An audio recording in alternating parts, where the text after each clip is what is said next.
Hello guys, it's me, King Mamzi, and in today's video I'm going to be discussing 5 important gameplay changes that we need for Jump Force's gameplay and combat system this year, either before or after the release of a possible new Season 3 pass. So without any further ado guys, let's get right into it. The first gameplay mechanic on my list that I feel needs to be changed is the use of ultimates, because I and many others have never liked the fact that you can just activate it by the press of 2 buttons, because it is nearly impossible to avoid in certain situations during a match and is easy to get caught off guard by when you don't notice that your opponent has built enough meter to activate an ultimate. Also take in mind that building up ultimate meter in this game is super easy and doesn't really take that much skill either, so even using it doesn't really feel rewarding at times.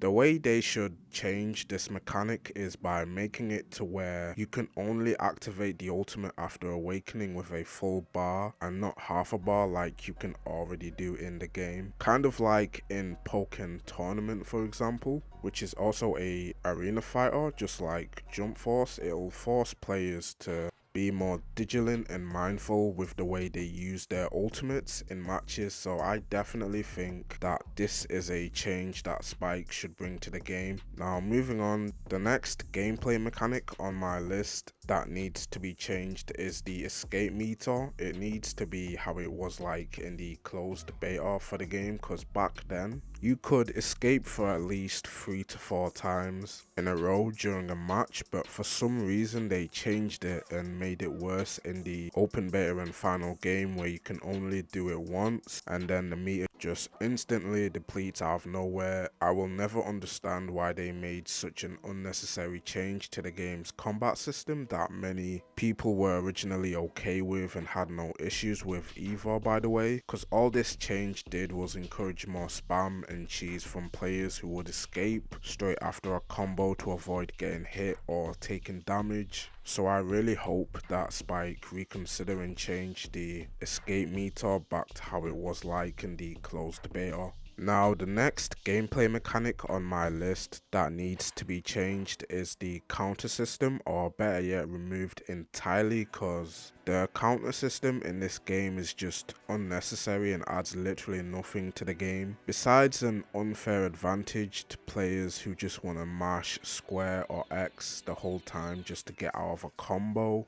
There's a reason why something like this doesn't exist in other fighting games or any other anime fighting games for that matter, because it's clearly a very flawed mechanic that doesn't really add any sort of depth to the game, nor does it really take any skill to use either. Cool to look at and fun to mess with for sure, but that's about it. Now the next gameplay mechanic on my list that needs to be changed is the R3 team mechanic. I don't necessarily think that it needs to be removed, but just fixed, because I do think it's cool to have your teammates come out and join you in a full-fledged combo, which could result in either a ultimate at the end or a regular special move into the ultimate. But being able to just do a heavy attack or just regular attack chains in the air into it is definitely a bit too much if you ask me. I think that it should only activate after you do at least 5 hits during a combo, and also yes, I think they should make team combos escapable as well. Now for the 5th and final gameplay mechanic on my list, and I'm pretty sure you guys already saw this one coming as well, let's talk about guard break cheese, or just guard breaks in general.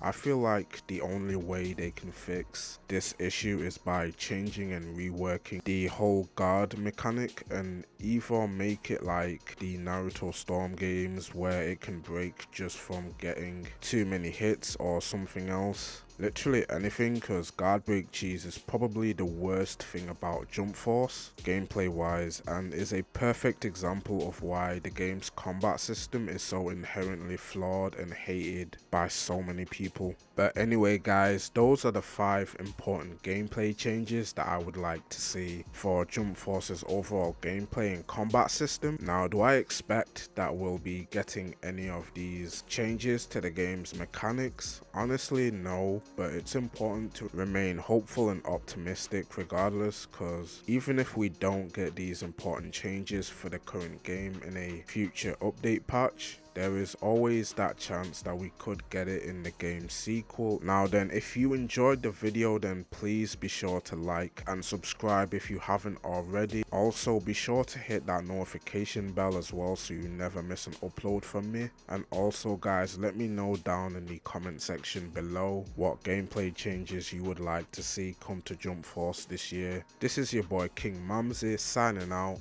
Take care and peace.